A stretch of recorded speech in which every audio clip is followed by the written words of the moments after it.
I'm working on dying. I'm upset.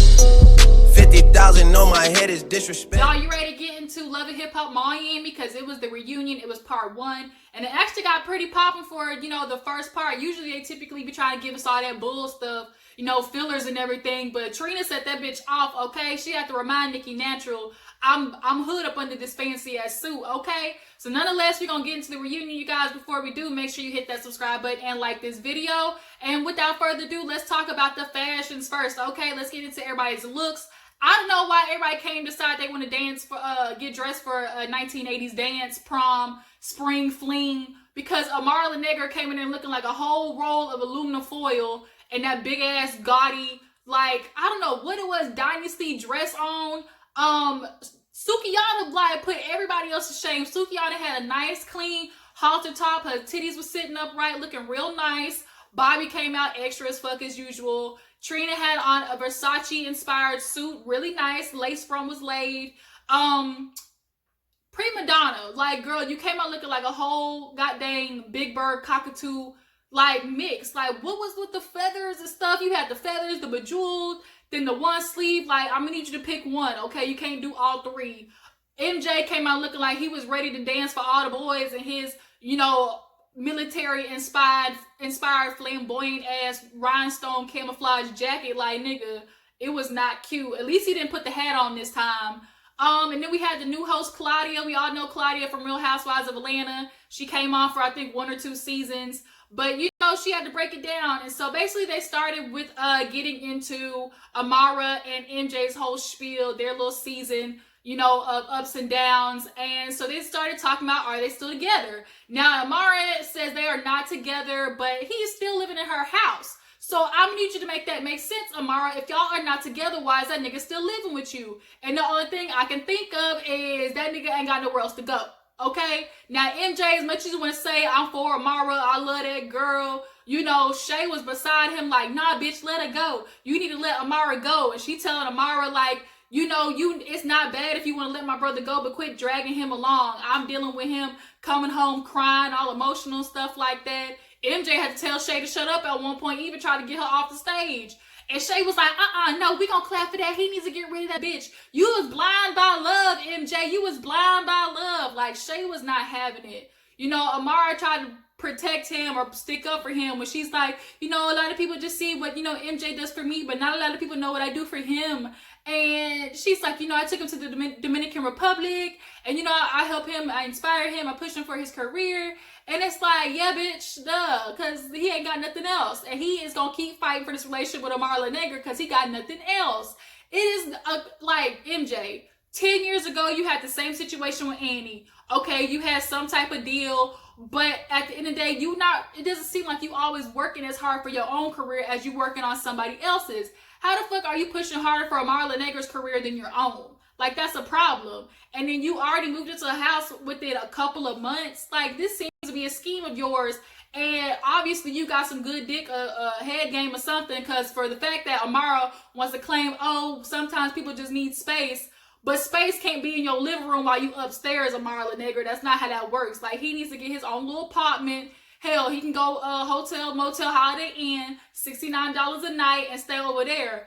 But if you can't be claiming you want space and he downstairs in your living room, that's not how that shit work. So then Bobby was like, Amara, you know, I don't know how you could take switch on him just that fast when Annie came in the picture. How do you drop somebody like that? Now, Annie to me is kind of obsolete, or like isn't really that significant. Yes, she said some things about, you know, his past.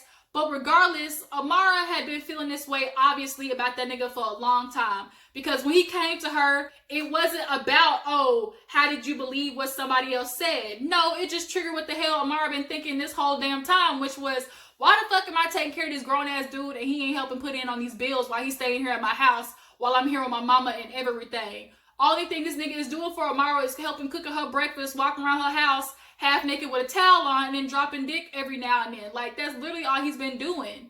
And then he wants to claim, oh, I want to help be her manager. He back there talking with Kendall because they had to let him go backstage because nobody would let him talk. So then Kendall was talking to him, And he was like, yeah, you know, I don't want to be Amara's manager. I was an artist, so I get what it feels like, you know, to get screwed over. I just want to feel in the position until, you know, she got new representative, like a new represent. And then they put JoJo back there. You know, JoJo came in looking like a whole blue crayon. I'm not gonna lie, the thought of the outfit was cute, but it just always seems like JoJo wears shit like there's a whole size too small. So then, you know, they confront the whole thing about, oh, did they ever talk? And they didn't. They both denied it. They said, look, it was just like a call or a text or whatever. But JoJo was at least right to say, look, I had needed to tell Amara first before it turned into, you know, something else. Because had she not told her, it would have looked a lot more shady. So after that, Prima Donna and Amara started getting into it because they started getting into how they were, Amara confronted her at, you know, the little brown skin, you know, dinner that Sukiyana threw. Now, let's keep it real, Prima Donna. You was fucked up. You were fucked up because on one hand, you would say, girl, I loved you. I care for you. That's why I brought Annie around to help you. Then on the other hand, it's like, bitch, I don't give a fuck about you because you ain't really my sister like that. I'm trying to help MJ out, get rid of a bitch like you that never wanted him in the first place.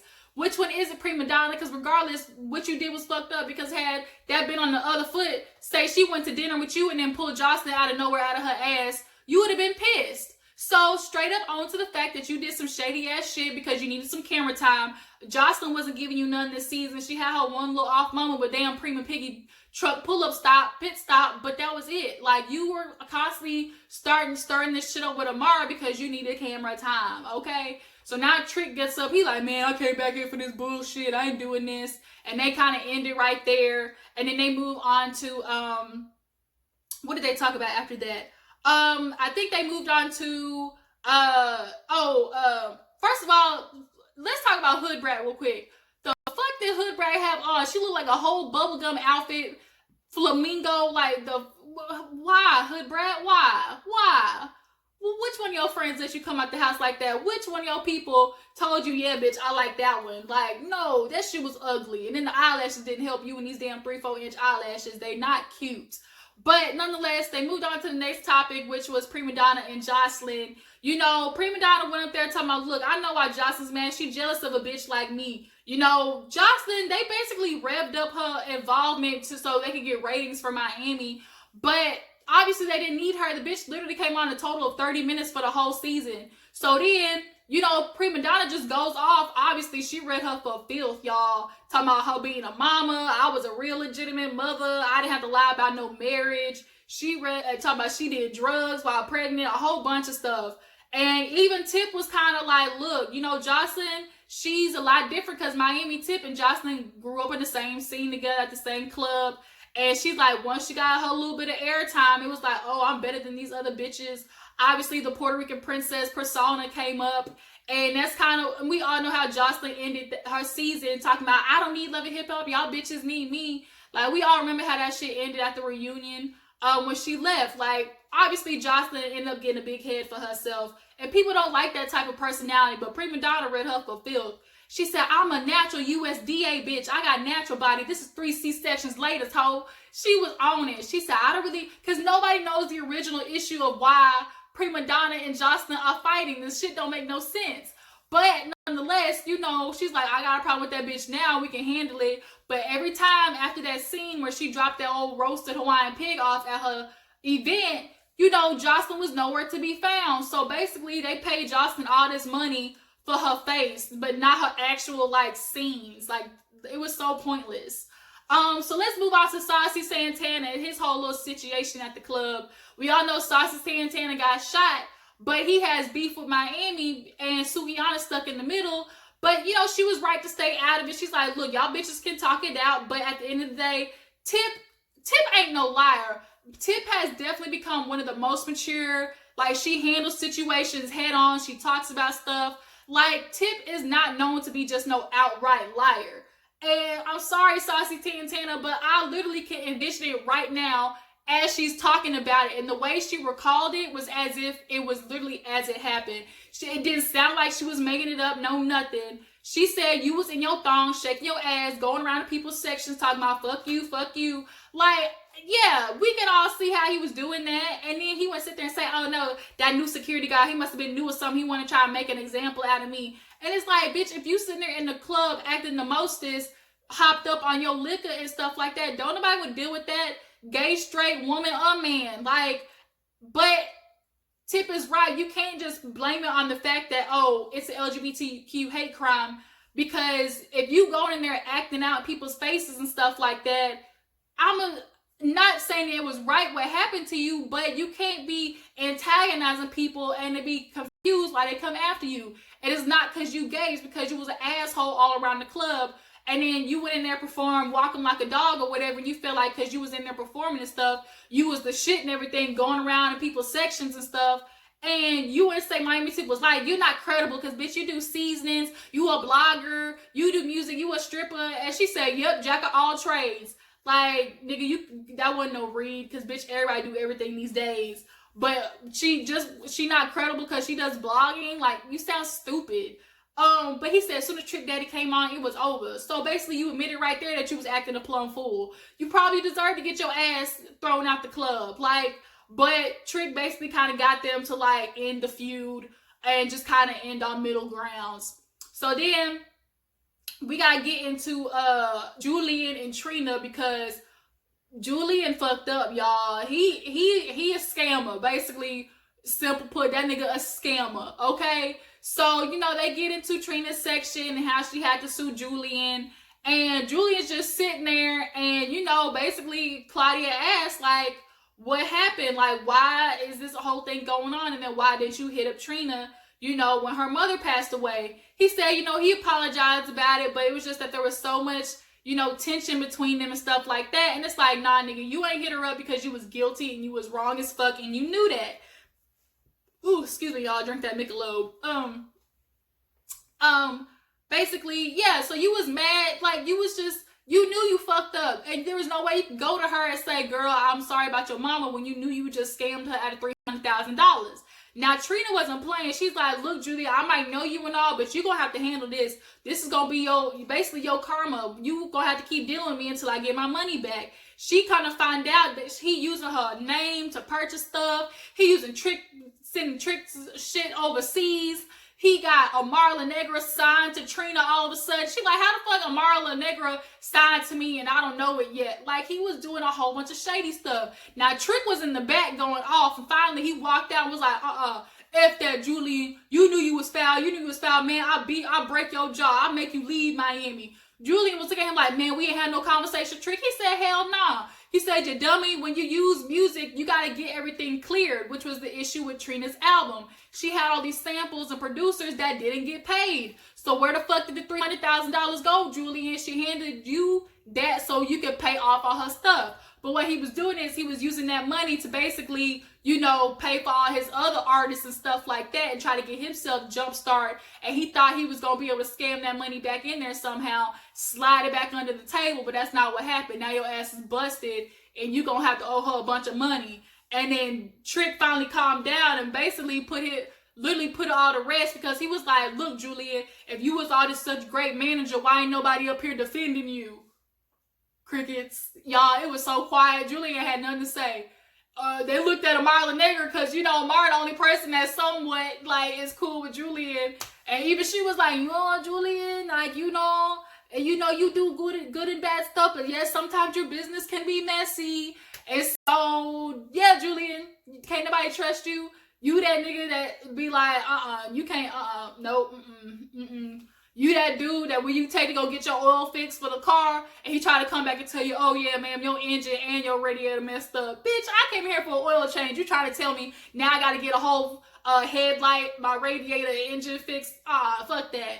So, speaking of Trina, still going, they end up moving on to Nikki Natural. Now, Nikki Natural, her little season, she got basically beat up by all the girls because she wanted to act like she was somebody. And you got your ass dogged for it because her introduction to everybody was sucking Trick's dick. And he vouched for her and everything. And he said, man, I'm trying to play Captain Save a Hoe. I can't stay these hoes no more. Yeah, no, you can't. Especially no with no damn 4, 5, 6 ass kids sucking niggas' dicks, you know, and she still got braces. So they replayed her flashback where she didn't want to, you know, compete against the girl at Trina's competition. It's like, bitch, if you a real artist, You go against anybody, and that's the problem. You thought because, oh, I did it already, that's supposed to be it. Nah, bitch, you gonna fight for your spot. And then on top of that, you wanted to get bucked with Trina. I didn't realize like how hard she had bucked at Trina the first time, in the season when I watched it. But when you watch it back, she really tried to run up on Trina, and then Trina flipped when she called her a bitch. Because it's like, don't be coming after me. I ain't set these hoes up. It ain't my fault that everybody don't like you. And if 5-6 people don't like you, Nikki Natural, that should say something. So then, her and Nikki go at it, man. Out of nowhere, Trina, all the hood came out. All the 15th Avenue came out of her in that expensive ass Versace suit. She said, bitch, so you don't want it with me because I ain't never had nobody who's underneath me feel like they can get under my skin. Bitch, you are beneath me. I will never do nothing like you. I don't be want to handle no bitches like you because he's a real artist over here. They actually got real music. She like, I got music. She said, bitch, nobody know you. I've been in this game 20 years. You ain't even gonna stand here 2 years. And then she tried to keep going. They had to move Nikki Natural to the back. And Trina started talking about her kids. Dusty ass kids, you out there fucking 80-year-olds should get your dusty ass kids paid for. I can't sit there yell at fight with no grown ass bitch with braces that got kids. Trick was like confused. He's like, cause he was like, oh, I ain't never co-signed nobody else. I ain't never seen her like that before. She said, yeah, you can't see her with your dick in her mouth. That junk got me. So then they had to take her to the bag, Nikki Natural to the bag. She tried to talk about, oh, how you a role model. She tried to switch it around on her, basically make it look like, oh, she the one flipping out looking ratchet. But no, bitch, there are some people in the world that just bring that out of you. Like, they just know how to they know how to take you to that point of no return. And for Trina, that is Nikki Natural. She even got to the point where she was running to the bag, and yelling at him.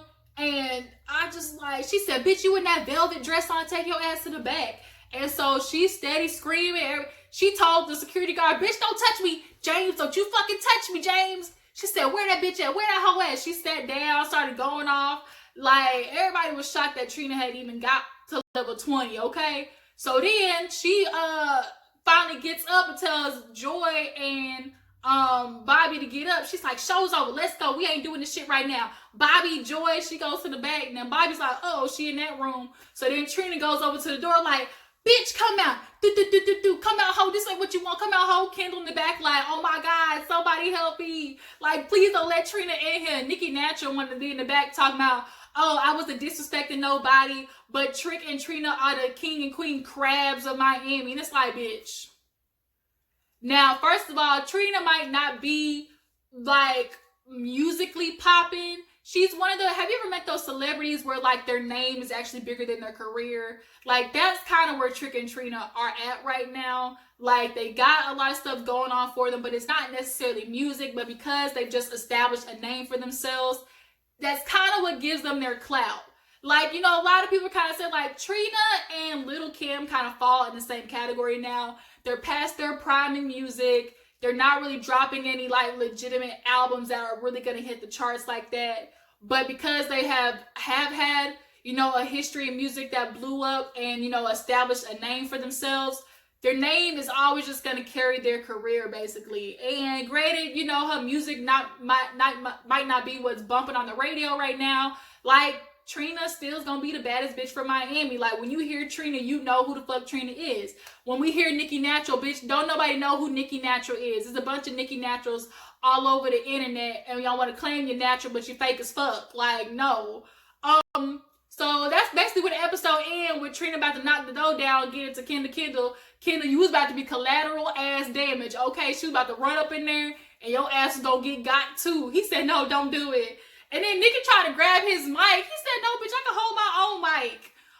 But yeah, so that's what the episode is. The reunion, like, for the first one, kind of popped off, a pretty good bit. So y'all let me know what you think about it. Who was the worst and best dressed fashions for the reunion? We will be back for part 2. It's looking like Bobby's going to be a little bit more involved in part 2. And we're just going to see how this plays out. Appreciate you guys for tuning in. Don't forget to like this video, subscribe to my channel. I'll catch you guys on the flip side. Deuces.